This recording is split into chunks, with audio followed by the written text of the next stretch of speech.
അടുത്തിടെ 1000 kilometre NOTAM അറിയിച്ചിരുന്നു. ഈ 1000 കിലോമീറ്റർ എന്നൊക്കെ പറയുമ്പോൾ ഒരു പക്ഷേ ഒരു മിഡ് റേഞ്ച് ബാലിസ്റ്റിക് മിസൈൽ പരീക്ഷണം നടക്കാൻ പോവുകയായിരിക്കും എന്നാണ് എല്ലാവരും ചിന്തിച്ചത്. ഈ ഒരു പ്രഖ്യാപനത്തിന് കുറച്ച് ദിവസങ്ങൾക്ക് ശേഷം അവർ ഈ 1000 കിലോമീറ്റർ 2000 കിലോമീറ്ററായി നീട്ടി. പിന്നീട് 2 ദിവസങ്ങൾക്ക് മുൻപ് അവരത് 3550 കിലോമീറ്റർ ആക്കി നീട്ടി. ഇന്ത്യ 2 തവണ നീട്ടുകയും പിന്നീട് അത് റദ്ദാക്കുകയും ചെയ്തു. റദ്ദാക്കിയ സമയത്ത് പരിധി ഏകദേശം 3550 കിലോമീറ്റർ ആയിരുന്നു. അപ്പോൾ വ്യക്തമായി നമുക്ക് മനസ്സിലാകുന്നത് ഈ ഒരു റേഞ്ചിലാണെങ്കിൽ തീർച്ചയായും അതൊരു ICBM ആയിരിക്കുമെന്ന് എല്ലാവർക്കും അറിയാവുന്ന കാര്യമാണ്. ഇത് ലോകത്തിലുള്ള സൂപ്പർ പവർ, കൂടാതെ സൂപ്പർ പവർ ആകണം എന്ന് ചിന്തിക്കുന്ന 2 രാജ്യങ്ങൾ അറിയുകയും ഈ 2 രാജ്യങ്ങളും ഇന്ത്യൻ മഹാസമുദ്രത്തിൽ ഒരു കാര്യം ചെയ്തു. അതെന്താണ്? ഈ വീഡിയോയിലൂടെ വിശദമായി അറിയാം.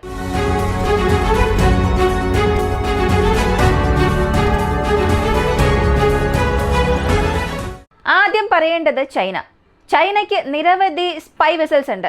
ഈ സ്പൈ വെസൽസ് എന്ന് പറയപ്പെടുന്ന കോർ കപ്പലുകൾക്ക് ശത്രു രാജ്യത്തിന്റെയോ അവരുടെ രാജ്യത്തിന്റെയോ മിസൈലുകളെ കൃത്യമായി ട്രാക്ക് ചെയ്യാൻ കഴിയും. അപ്പോൾ ഈ മിസൈൽ അതിന്റെ ആരംഭ പോയിന്റ് മുതൽ അവസാന പോയിന്റിലേക്ക് എങ്ങനെ സഞ്ചരിക്കുന്നു എന്നുള്ളതൊക്കെ കൃത്യമായി ട്രാക്ക് ചെയ്യാൻ കഴിയുമെങ്കിൽ ആ മിസൈലിന്റെ ശേഷി എന്താണ്, ആ മിസൈൽ എത്ര ശക്തമാണ്, അതിന്റെ പരമാവധി വേഗത എത്രയാണ്, എത്ര ദൂരം അതിനെ കൊണ്ട് സഞ്ചരിക്കാൻ കഴിയും, ഇങ്ങനെയുള്ള ചില പ്രധാനപ്പെട്ട ഡാറ്റാസ് അവരെ കൊണ്ട് കളക്ട് ചെയ്യാൻ കഴിയും.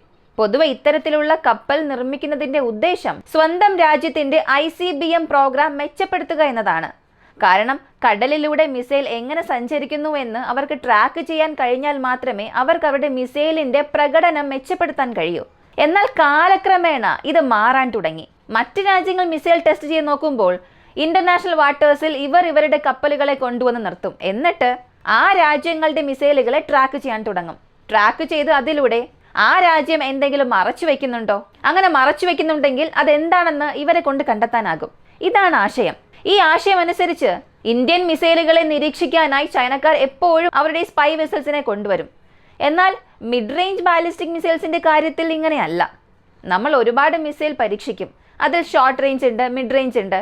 റെയർ കേസിൽ മാത്രമാണ് 2000 കിലോമീറ്ററിൽ കൂടുതൽ നോട്ടം ഒക്കെ അറിയിച്ച് മിസൈൽ ടെസ്റ്റ് ചെയ്യുന്നത്. അപ്പോൾ 2000 കിലോമീറ്ററിലും കൂടുതൽ നോട്ടം പ്രഖ്യാപിച്ചാൽ മാത്രമേ ചൈനയുടെ സ്പൈ വെസൽസ് ഇന്ത്യൻ മഹാസമുദ്രത്തിലേക്ക് വരികയുള്ളൂ. അതിനു മുൻപ് ചില ചെറിയ ലെവൽ മിസൈൽ ടെസ്റ്റ് ഒക്കെ നടക്കുമ്പോൾ ഇതിനകം ഇന്ത്യൻ മഹാസമുദ്രത്തിൽ ഈ ശത്രു രാജ്യത്തിന്റെ കപ്പലുകൾ ഉണ്ടെങ്കിൽ അതിനെ റീഡയറക്ട് ചെയ്യും. പക്ഷേ ചൈനയുടെ സ്വന്തം പോർട്ടിൽ നിന്നും ജനങ്ങളെയും സപ്ലൈസിനെയും കയറ്റിക്കൊണ്ട് ഈ മിസൈൽ ടെസ്റ്റ് കാണാനായി ഇങ്ങനെ അയക്കുകയില്ല. ശരി, ഇപ്പോൾ നമ്മൾ എന്തിനാണ് നോട്ടം പതിയെ ഇൻക്രീസ് ചെയ്തത്? തുടക്കത്തിൽ തന്നെ 3550 കിലോമീറ്റർ എന്ന് പറയാമല്ലോ. എന്തിനാണ് ആദ്യം 1000, പിന്നീട് 2000, പിന്നെയും അത് 3550 എന്നാക്കിയത് എന്തിനാണെന്ന് ചോദിച്ചാൽ ശത്രുക്കളെ ആശയക്കുഴപ്പത്തിലാക്കാൻ. നമ്മൾ 10-15 ദിവസത്തിന് മുൻപ് നോട്ടം അറിയിക്കുമ്പോൾ അപ്പോൾ തന്നെ ഈ 3550 കിലോമീറ്റർ എന്ന് പറയുകയാണെങ്കിൽ ശത്രുവിന് അതൊരു നേട്ടമായി മാറും. മുൻകൂട്ടി അവർക്ക് ഒരു ഇൻഫർമേഷൻ നൽകുന്നത് പോലെയാകും. നിങ്ങളുടെ സ്പൈ വെസൽസിന് ആവശ്യമായ ഇന്ധനവും എല്ലാം ആവശ്യത്തിന് നിറച്ചു വെക്കുക, നേരിട്ട് നിങ്ങൾ ഇന്ത്യൻ മഹാസമുദ്രത്തിലേക്ക് കൊണ്ടുവന്ന് നിർത്തുക. ഇങ്ങനെ നമ്മൾ അവരെ സ്വയം വിളിക്കുന്നത് പോലെയാകും. അതുകൊണ്ടാണ് ഈ നോട്ടം ഒരല്പം ആശയക്കുഴപ്പത്തിലാക്കിയത്. നമ്മൾ എന്ത് ടെസ്റ്റ് ചെയ്യുന്നു എന്നുള്ളത് അവരെ അറിയിക്കാതിരിക്കാനായി ഒരല്പം എക്സ്റ്റെൻഡ് ചെയ്തു. മറ്റൊരു കാര്യം, നമ്മൾ നോട്ടം അറിയിച്ചിട്ടുണ്ടെങ്കിൽ ശത്രു ഇന്റർനാഷണൽ വാട്ടേഴ്സിൽ അവരുടെ യുദ്ധക്കപ്പലുകളെ കൊണ്ടുവന്ന് നിർത്തിയാൽ നമുക്ക് പിന്നെ ഒന്നും പറയാൻ കഴിയില്ല. കാരണം അത് ഇന്റർനാഷണൽ വാട്ടറാണ്. ആർക്കും അവിടെ എന്ത് വേണമെങ്കിലും ചെയ്യാം. നമ്മുടെ സ്വന്തം പ്രദേശത്തിനുള്ളിലേക്ക് വരാൻ കഴിയില്ല. അങ്ങനെ വന്നാൽ നമുക്ക് എന്തെങ്കിലും പറയാൻ സാധിക്കും. പക്ഷേ ഇന്റർനാഷണൽ വാട്ടറിൽ നമുക്ക് അഭിപ്രായമൊന്നും പറയാൻ കഴിയില്ല. പക്ഷെ അവർ എന്തിനാണ് അവിടെ വരുന്നത് എന്ന് നമുക്ക് നന്നായി അറിയാം. സാധാരണ ചൈന ഇങ്ങനെയെല്ലാം ചെയ്യും എന്നുള്ളത് നമുക്കറിയാം. എന്നാൽ ഇത്തവണ അമേരിക്കയും കൂടെ ചേർന്നു. ഓപ്പറേഷൻ സിന്ധൂറിന് ശേഷം ഇന്ത്യയോടുള്ള കാഴ്ചപ്പാട് ലോകമെമ്പാടും മാറി. അതായത് ഇന്ത്യയുടെ കൈവശമുള്ള സാങ്കേതിക വിദ്യ എപ്പോൾ വേണമെങ്കിലും ഉപയോഗിക്കാൻ ഞങ്ങൾ മടിക്കില്ല എന്ന് ഇന്ത്യ ഈ ഒരു ഓപ്പറേഷനിലൂടെ കാണിച്ചു കൊടുത്തു. മിസൈൽസ് ഒന്നും വെറുതെയല്ല വികസിപ്പിച്ച് വച്ചിരിക്കുന്നത്, നമ്മളത് ഉപയോഗിക്കുമെന്നും കാണിച്ചു കൊടുത്തു. അതുകൊണ്ട് തന്നെ ഇന്ത്യ ഒരു മിസൈൽ ടെസ്റ്റ് ചെയ്യുന്നുവെന്ന വാർത്ത വരുമ്പോൾ തന്നെ എല്ലാ രാജ്യങ്ങളും ആ ഒരു വീക്ഷണകോണിലാണ് കാണുന്നത്. അടുത്ത് ഇന്ത്യ എന്തായിരിക്കും ചെയ്യാൻ പോവുക, ഏത് രാജ്യത്തിനെതിരെയായിരിക്കും ഇത് ചെയ്യാൻ പോവുക, പാകിസ്ഥാനാണോ ചൈനയാണോ, ആർക്ക് നേരെയായിരിക്കും ഈ മിസൈൽ പോവുക എന്നൊക്കെയാണ് എല്ലാവരും ആകാംക്ഷയോട് കൂടി കാത്തിരിക്കുന്നത്. അതനുസരിച്ച് ആദ്യമായി അമേരിക്കൻസ്, ഞാൻ ഇതിനകം പറഞ്ഞതുപോലെ അവർ ആ സൈഡിൽ പാട്രോളിങ്ങിൽ ഉണ്ടെങ്കിൽ അതിനെ ട്രാക്ക് ചെയ്യുന്നത് മറ്റൊരു കാര്യം. നോട്ടം അറിയിച്ച ഉടനെ അതിനെ ട്രാക്ക് ചെയ്യുന്നതിന് വേണ്ടി മാത്രം ആ പ്രദേശത്തേക്ക് അവിടെ യുദ്ധക്കപ്പലുകളെ അയക്കുക എന്നത് വ്യത്യസ്തമാണ്. രണ്ടിൻ്റെയും താല്പര്യം വ്യത്യസ്തമാണ്.